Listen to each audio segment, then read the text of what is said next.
nó phải bù phá. Rồi chết chưa. Giờ phải bù phá cho YouTube luôn thôi. Phải bù.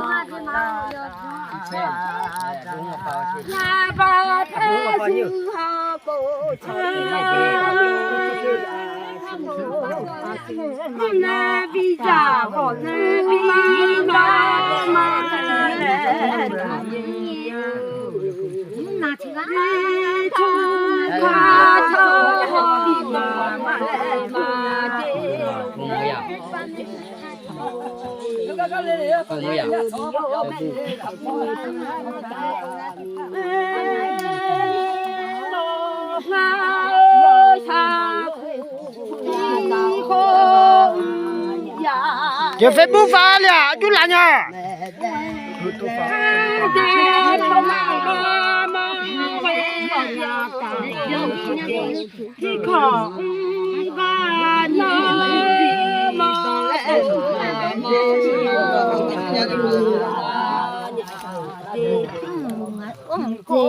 và số khổ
Nghe coi.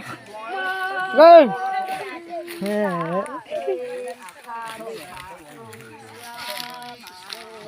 Thì nó lo tao liền nè.